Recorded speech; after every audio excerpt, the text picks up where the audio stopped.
Olá, pessoal. Então, a aula de hoje é sobre retificadores trifásicos com filtro capacitivo. É bastante semelhante à parte de retificadores monofásicos. A metodologia de projeto é idêntica. Então, a gente vai tentar otimizar o tempo aqui e reforçar o conhecimento visto lá no monofásico. Assim como no monofásico, a gente tem algumas topologias que podem ser utilizadas como retificador com filtro capacitivo, começando pelo retificador de 3 pulsos, que é baseado no retificador meia onda, sendo um para cada fase, tendo aqui como pontos negativos a obrigatoriedade do ponto neutro, portanto, essa rede obrigatoriamente tem que ser uma rede em Y, não pode ser uma rede em delta, e corrente CC em cada uma das fases, o que praticamente descarta o uso desse retificador na grande maioria das aplicações. A gente não pode ter corrente CC na rede sob o risco de saturar o transformador de entrada. Então a gente passa para as estruturas de 6 pulsos, sendo que a mais empregada é essa daqui, onde eu não tenho a conexão do neutro da rede em nenhum ponto da carga. Ele simplesmente liga as 3 fases no retificador point de Grates, o filtro capacitivo e a carga, lembrando que a carga é sempre uma resistência equivalente à potência do teu circuito verdadeiro utilizado na saída.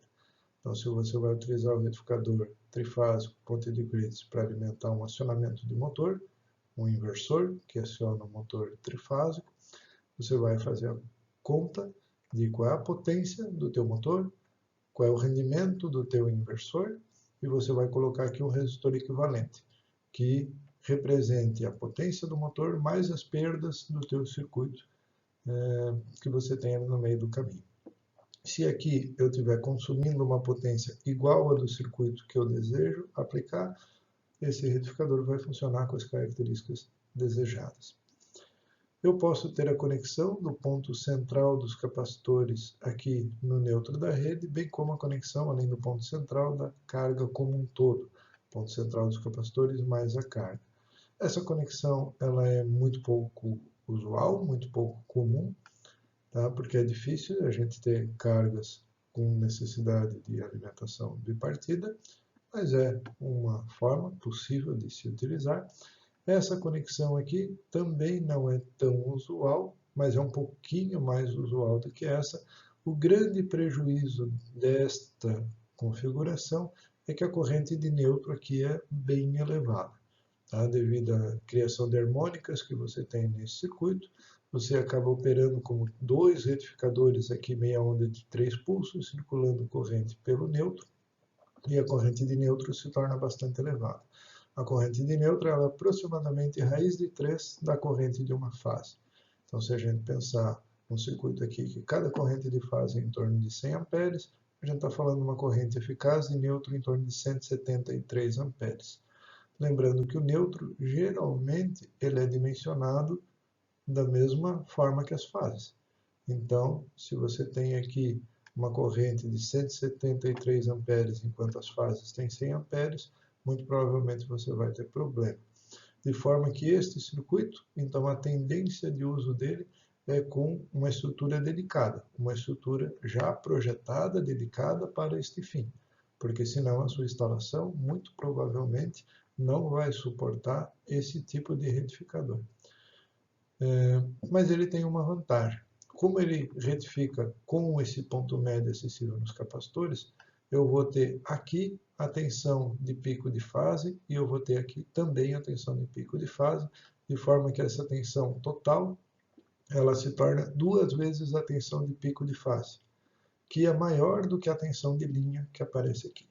Então, colocando exemplos com os valores da rede de 220, a nossa rede aqui da UDESC. A tensão de fase sendo 220 eficaz, nós temos aqui na carga a tensão de pico de linha. Então, raiz de 2, raiz de 3 vezes 220, aproximadamente 540 volts. Com esse cara, eu tenho raiz de 2 vezes 220 nesse capacitor, que me dá 311, mais raiz de 2 vezes 220 nesse outro capacitor, que me dá também 311, de forma que a tensão total aqui é aproximadamente 620 volts de pico. 620 volts de pico, bem maior do que 540. Então, eu posso ter uma tensão aqui bem mais elevada na carga, se eu quiser, utilizando o retificador com ponto médio no meio dos capacitores.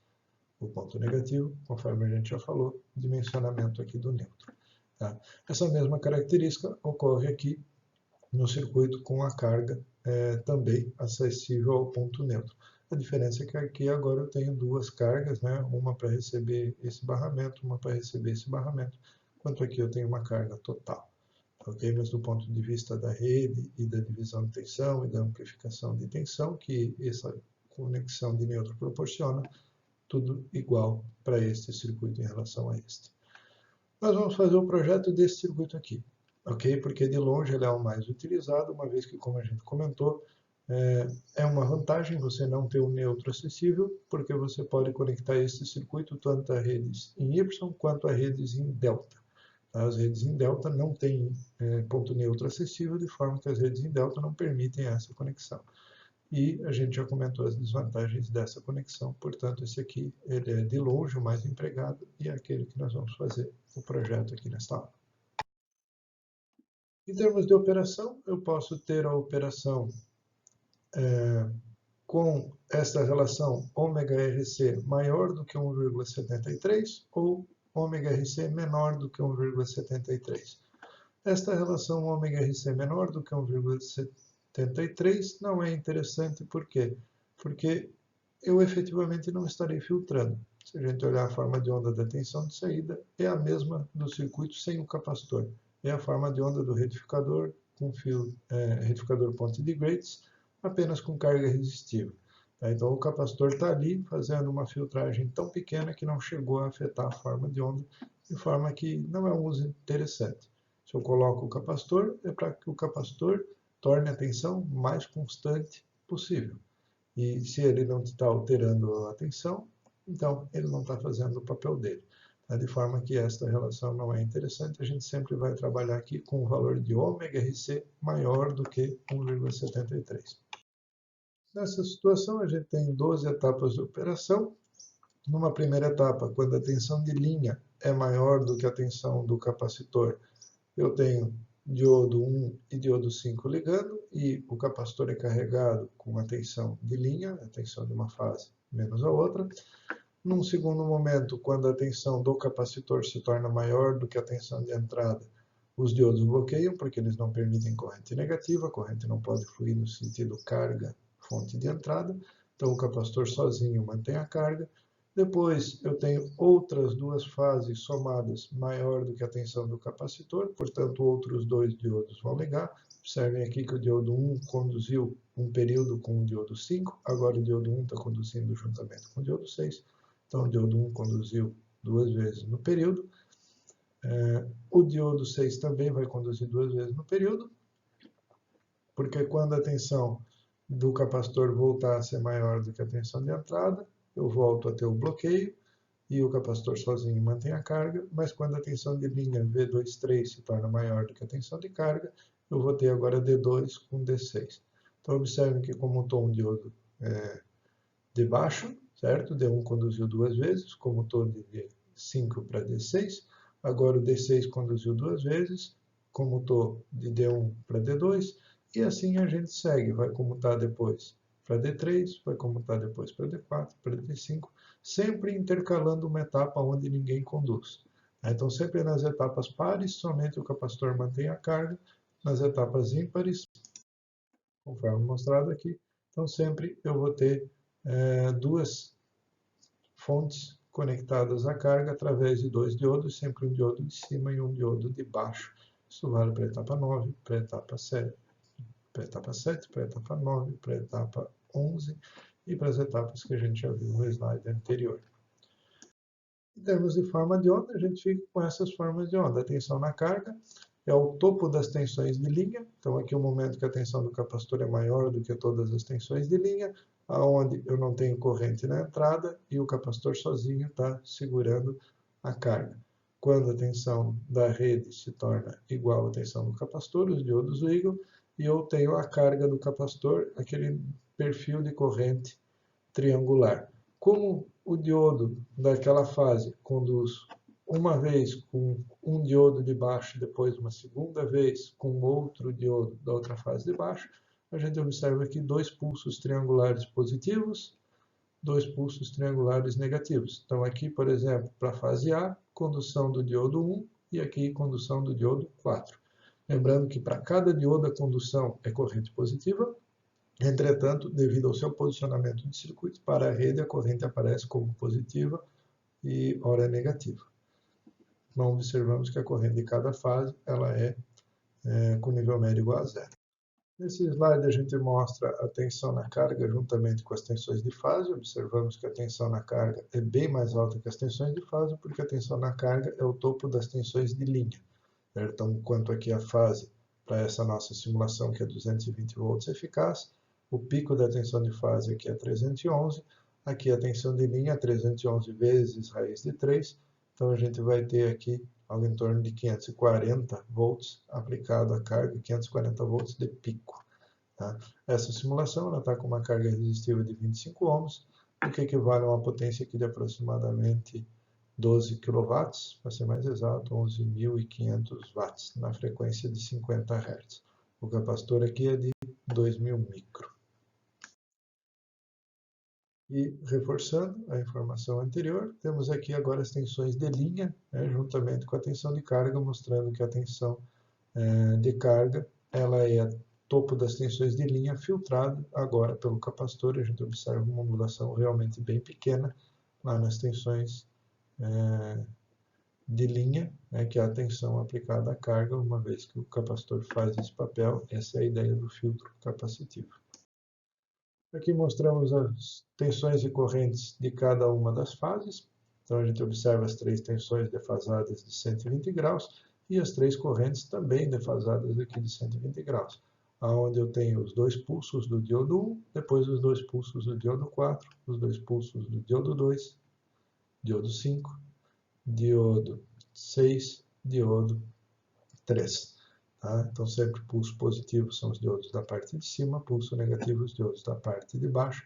Lembrando que para a rede, a corrente é alternada, para os diodos, a corrente é unidirecional. Corrente no diodo 4, diodo 5 e diodo 6 é positiva, assim como a corrente D1, D2 e D3. E aqui a gente mostra, tensão e corrente na fase 1, e a corrente dos diodos. Então, corrente do diodo 1, 2 pulsos aqui, corrente do diodo 2, 2 pulsos, corrente do diodo 3, 2 pulsos, o restante do período é zero. Tensão lá na carga, tensão em cada diodo. Então, a gente vê que quando o diodo está conduzindo, a tensão dele é zero, de resto ele bloqueia a tensão de linha. Então, eu tenho que suportar a tensão de linha aqui do circuito, de forma que uma tensão bastante elevada é o mesmo pico da tensão na carga. Lembrando que cada diodo está defasado aí de 120 graus.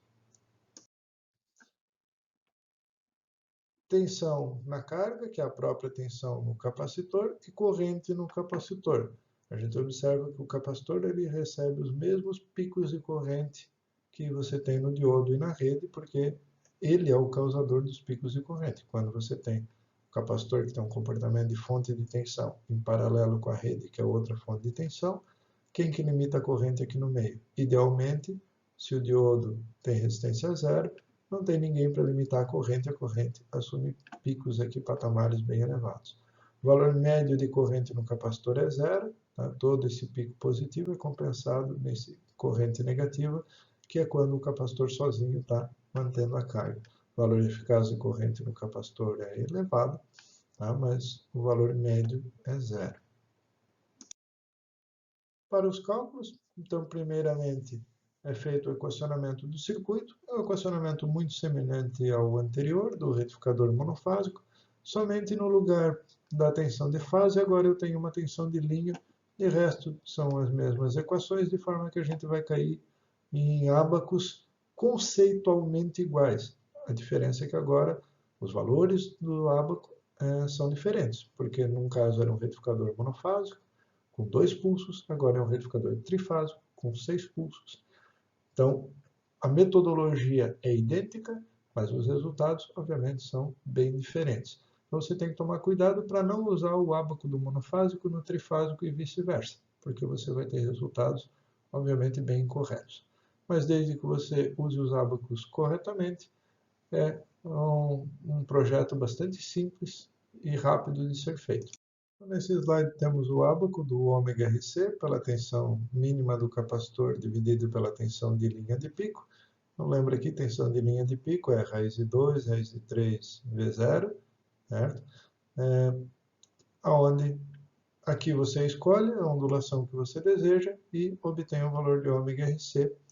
Então, se aqui a gente tem 0,944, 0,958, 0,95 vai ser mais ou menos por aqui, portanto, ômega RC é aproximadamente igual a 15. Então, se 15 é igual a ômega RC, C é igual a 15 sobre ômega R. Lembrando que ômega é a frequência da rede. Aqui no ábaco já está considerando que é um retificador de 6 pulsos. Então, aqui esse ômega é 2πf. Por favor, ninguém invente de multiplicar por 6, porque é um retificador que multiplica a frequência por 6 lá na carga, que isso já está aqui no equacionamento. Tá, ok? Então, aqui é ômega da rede, 2πf. E a resistência equivalente à carga que a gente tem na saída, conforme já apresentado.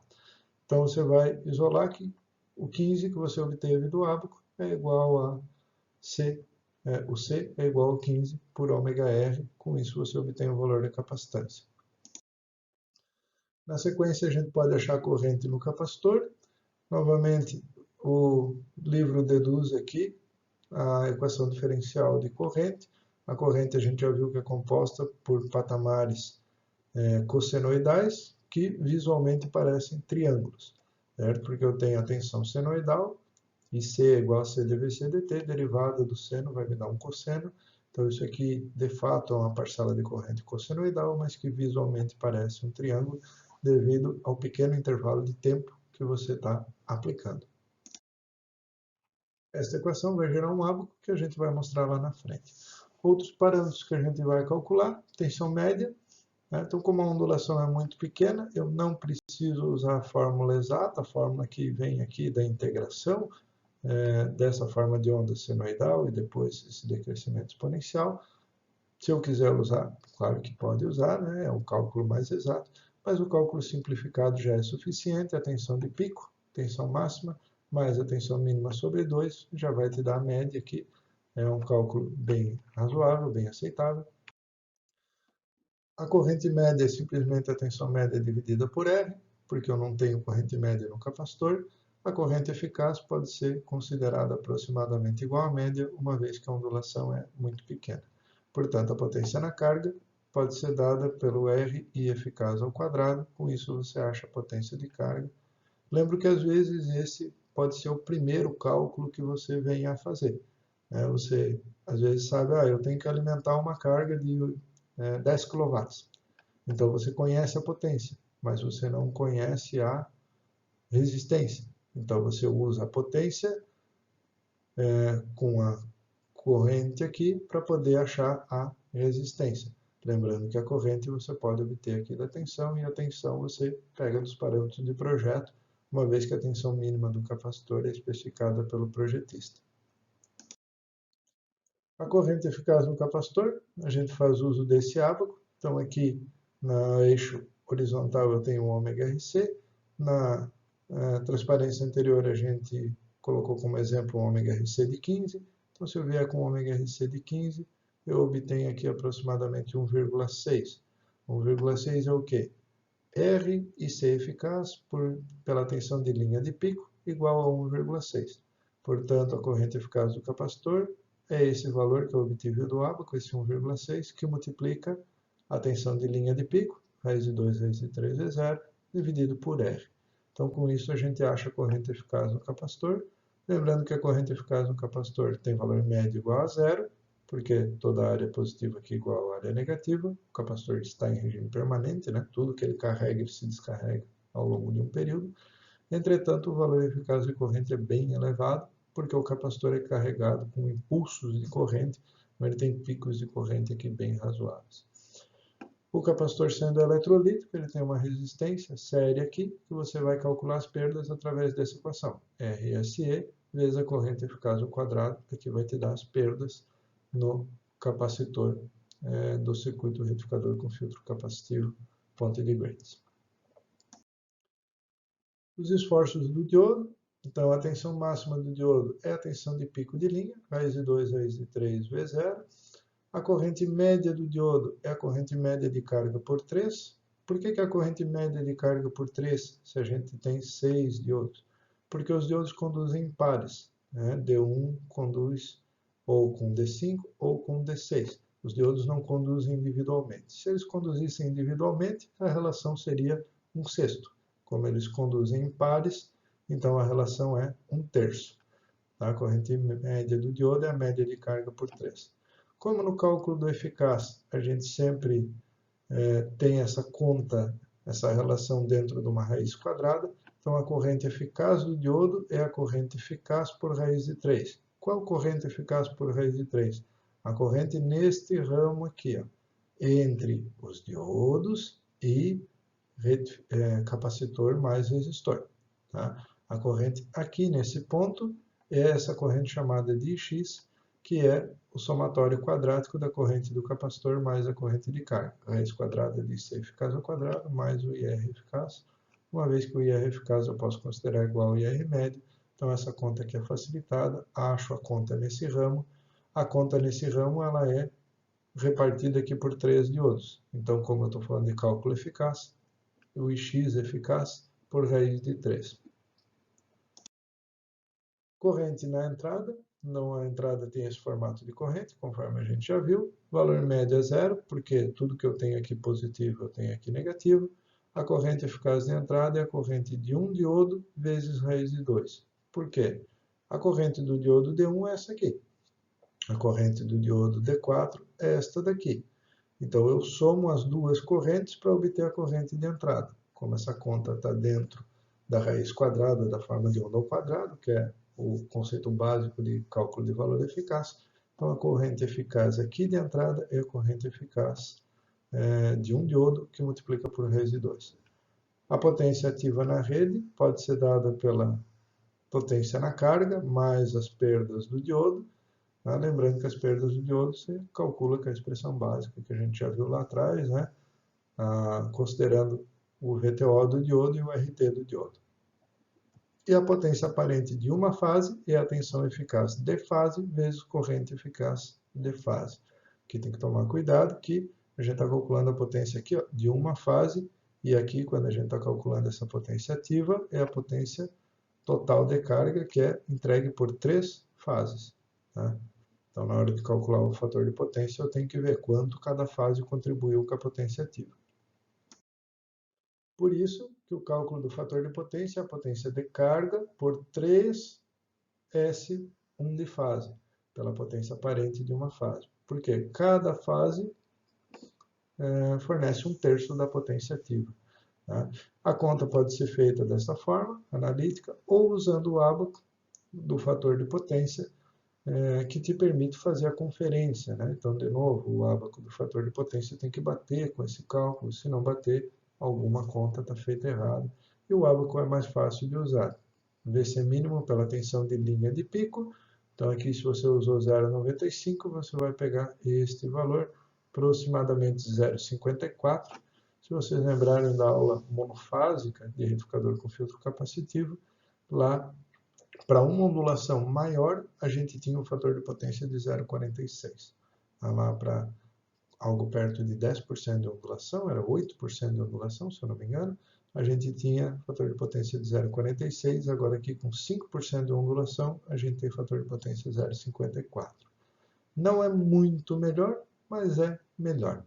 Na prática, o fator de potência fica um pouco melhor do que isso, porque na prática eu tenho resistências e indutâncias aqui na rede que obrigam a corrente a não ter essa derivada tão brusca. Porque se eu tenho indutância aqui, eu limito a corrente, então eu acaba conduzindo um pouquinho mais de tempo com uma derivada menos brusca. Na prática, esse fator de potência aqui sobe para algo em torno de 0,65, até 0,7, dependendo da impedância que eu tenho aqui. Por outro lado, eu tenho queda de tensão nessa impedância que reduz a tensão de saída. Então, a gente tem que balancear aí esses parâmetros. Tá? Mas na prática é muito comum você já comprar um transformador de entrada com a impedância que você deseja. Então você já compra um transformador com 3% de impedância, com 5% de impedância, até 10% de impedância, e isso vai melhorando o fator de potência. Por outro lado, você vai diminuindo um pouco a tensão de saída, porque você vai aumentando as quedas de tensão nessas impedâncias. O cálculo das harmônicas também pode ser feito. Aqui embaixo nós temos o VC mínimo pelo V de linha de pico, e aqui cada uma das componentes harmônicas. C1 é a fundamental, C5 é a quinta harmônica, 7 é a sétima harmônica, 11ª, 13ª, 17ª e assim por diante. Observem que eu não tenho aqui as harmônicas pares. Por quê? Porque o circuito não tem nível médio é igual a zero, então não tenho harmônicas pares. Também não tenho harmônicas múltiplas de 3, porque o circuito é trifásico equilibrado. Então a terceira harmônica não existe, a quinta harmônica não existe, a 15ª harmônica não existe, então todas as múltiplas de 3 não vão existir nesse circuito. De forma que a harmônica de maior amplitude vai ser sempre a quinta harmônica, depois a sétima. Claro que, obviamente, é de maior amplitude depois da fundamental. Tá? A maior de todas é a fundamental, mas a primeira harmônica a incomodar, a gerar perdas aqui no sistema é a quinta harmônica, depois a sétima, 11ª, 13ª, 17ª e assim por diante. A curva da distorção harmônica total, lembrando que, então, para 0,95, que foi o exemplo que a gente deu, a gente vai ter uma distorção aqui quase igual a 1,5, eu diria aí 1,48, alguma coisa nessa ordem. Então, 148%, eu tenho mais harmônicas do que sinal fundamental. Tá? Ó, mais ou menos aqui entre 0,89 e 0,9, então um pouquinho mais do que 10% de ondulação, eu tenho THD igual a 1, ou seja, nesse ponto as harmônicas são iguais ao valor da fundamental. O somatório das harmônicas dá igual ao valor da fundamental. Tá? Se eu trabalhar com ondulações menores, eu tenho mais harmônica do que a fundamental. Se eu trabalhar com ondulações maiores, eu tenho menos harmônica do que a fundamental. Só que, obviamente, quanto maior a ondulação, menos eu tenho de filtragem. Tá? No retificador com filtro capacitivo é bem comum, no trifásico, trabalhar aqui entre 5% e 10%, é uma faixa bem razoável, bem aceitável de trabalho para o retificador com filtro capacitivo trifásico. O deslocamento da corrente de entrada, o circuito é capacitivo, a corrente é um pouquinho adiantada da tensão, mas conforme a gente vê aqui, não chega a ser muito. Tá? Na pior condição, ali dá 13 graus de defasagem, o que praticamente não afeta o fator de potência. A gente vê que o fator de potência ele é degradado por conta das harmônicas. Tá? Eu tenho um pouquinho de defasagem, mas essa defasagem é mínima. Se fosse só essa defasagem, o fator de potência seria muito bom. Vocês puxarem a calculadora e fizerem a conta, tá? Cosseno de 13 graus, vocês vão ver que cosseno de 13 graus é aproximadamente igual a 1. Okay? Então, nesse ponto, não é o deslocamento entre tensão e corrente na entrada que está levando a um fator de potência baixo. O fator de potência, conforme a gente já colocou antes, agora o gráfico só maior, para visualizar melhor. Tá? Então, 0,95 aqui resulta em fator de potência 0,54. Conforme eu já comentei, o fator de potência pode ser calculado pelas equações analíticas ou por aqui pelo ábaco. É sempre recomendável calcular pelos dois para você poder fazer a conferência, certo? Tem que bater essa tua conferência. Bom, agora, uns poucos slides para falar um pouquinho sobre tecnologia de capacitor, especialmente para contextualizar o capacitor eletrolítico que a gente utiliza aqui nos retificadores com filtro capacitivo, monofásico e trifásico. Nós temos diversas tecnologias de capacitores, capacitor cerâmico, poliéster, eletrolítico, tântalo, o eletrolítico embebido em óleo, e supercapacitor, uma tecnologia um pouquinho mais recente aí, começou a se popularizar já nesse milênio, a partir dos anos 2000, onde você tem aqui capacitâncias bem elevadas, superando 2, 3 mil farad, ainda com tensões um pouco baixas, mas já com a capacidade de energia bastante grande, podendo, em muitos casos, substituir baterias. Bom, o que é o capacitor? O capacitor é um par de condutores separados por um material isolante. Então, a diferença de um tipo de capacitor para outro se dá nesses metais que são utilizados para fazer essas placas condutoras e no material isolante, nesse dielétrico que você tem ali no meio. Então, variando aí os metais e variando o material isolante, você tem tecnologias, tipos de capacitor diferentes e, consequentemente, aplicações diferentes. Então, se eu aplico uma diferença de potencial nesse par de condutores, eu gero um campo elétrico aqui nesse dielétrico. E esse campo elétrico ele tem capacidade de armazenar energia. Antigamente a gente via muito o nome condensador para o capacitor, uma vez que você tinha essa propriedade aqui de condensar, de armazenar energia. Nesse slide mostramos aqui alguns materiais dielétricos que são utilizados para formar os capacitores e faixa de capacitância e tensão. Então, desde capacitores bastante utilizados aqui em eletrônica básica, como capacitor cerâmico, capacitor de mica, capacitor de filme, capacitor variável, tá, com capacitâncias da ordem bem baixa, e inferior a microfarad, podendo atingir até tensões expressivas, tensões aí da ordem de 10 kV, capacitores de filme, onde você pode ter poliéster, poliestileno, polipropileno, policarbonato, teflon, aí com capacitância já chegando na casa de 50 micro, tensões de até 1 kV. E os eletrolíticos, esses sim são os capacitores utilizados nos retificadores com filtro capacitivo, que são o capacitor de alumínio, é o mais comum, chegando aí a capacitâncias da ordem de 100 mil micro, e capacitor de óxido de tântalo, chegando aí a 3 mil micro. O capacitor de tântalo, ele é um capacitor que tem uma resistência bem inferior ao capacitor de óxido de alumínio. Ele é um capacitor de melhor qualidade, entretanto ele custa bem mais caro. Geralmente são usados capacitores de tântalo quando você precisa de uma redução de espaço. Senão você acaba utilizando 2, 3 capacitores de alumínio em paralelo, ao invés de usar um de tântalo, porque ele é bem mais caro,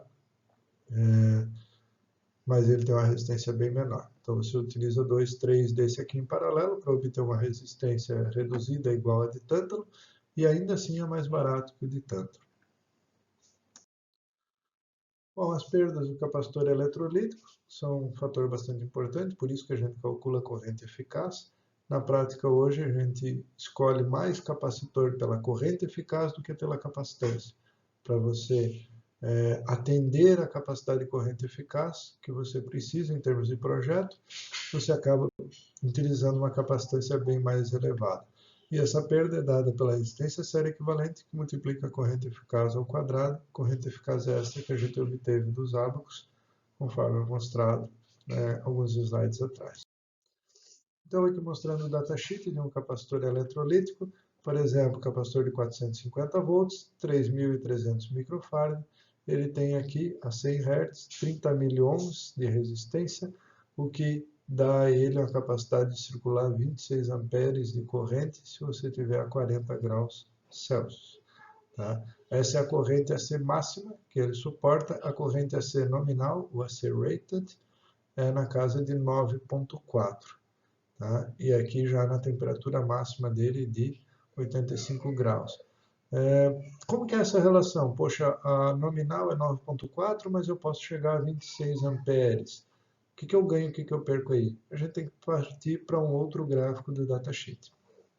Então aqui nós temos um gráfico bastante importante, que ele relaciona corrente eficaz do capacitor, temperatura de operação e vida útil aqui em horas. Tá? Essa região achurada é a região proibida, então você não pode colocar o capacitor a operar nessa região, portanto eu não posso botar corrente 2 vezes a nominal com temperatura de 80 graus. O capacitor não vai suportar. Mas se eu garantir uma temperatura baixa no capacitor, por exemplo, 50 graus, eu posso colocar ele a operar aqui com algo aí próximo de 2,2 vezes a corrente nominal, tendo uma vida útil aqui de 50.000 horas. Tá? Então a temperatura do capacitor é bastante importante, por isso que é importante você calcular as perdas e também ter um bom projeto de dissipação de calor ali para o teu capacitor. Lembrando que ele está gerando perda, está gerando calor, e você tem os elementos à volta gerando calor. Então, se você vai lá e coloca esse capacitor próximo ao dissipador, onde estão diodos e transistores, levando aí o dissipador a 90, 100 graus, você vai colocar o capacitor para operar com uma vida útil muito pequena. Tá? Então, por isso que você observa que eu posso trabalhar com corrente aí 2 vezes e meia, chegando quase a 3 vezes a corrente nominal, tá? Desde que eu garanta uma temperatura baixa para o capacitor. Na corrente nominal, ele trabalha aí até a temperatura de 85 graus com uma vida útil de 12.000 horas. Então aqui você pode, vamos dizer assim, entre aspas, programar a vida útil do seu equipamento. Tá? Lembrando que, claro, você vai fazer os cálculos aqui para a potência nominal. Então, toda essa conta de que, olha, se eu tiver nessas condições, o capacitor vai durar 50.000 horas, essa conta só vale se você estiver com potência nominal, com aquela temperatura ambiente, com aquelas condições ali de contorno. Tá? Se você tiver com condições abaixo, o capacitor vai estar mais folgado, com menos perda e, consequentemente, a vida útil dele aumenta. Agora, é importante observar isso. Tá? Você pode ter uma diferença bastante expressiva aí, coisa aqui de 20 graus, tá? De 50 graus para 70 graus, eu posso sair aí de 50.000 horas de vida útil para 250.000 horas de vida útil. Então, eu posso aumentar em 5 vezes a vida útil de um equipamento, reduzindo em 20 graus a temperatura dele. Isso só do ponto de vista dos capacitores. Ok, pessoal? Por isso que é muito, muito, muito importante você calcular não só a capacitância e a máxima tensão do capacitor, mas principalmente a corrente eficaz para você poder ter as perdas, para você poder ter esta relação que a gente está vendo aqui de capacidade de corrente com vida útil, com temperatura. Tá? É muito importante você olhar a datasheet do componente e saber extrair de lá as informações. Então, essa é uma informação bastante relevante que vocês devem sempre estar buscando observar aí nos projetos, sempre que o datasheet, obviamente, tiver essas curvas. Tá? Então, capacitores de melhor qualidade, o datasheet vai ter essas curvas, porque eles foram ensaiados e você pode se aproveitar dessas informações. Ok, pessoal? Então, sobre retificadores com filtro capacitivo era isto. Até a próxima aula.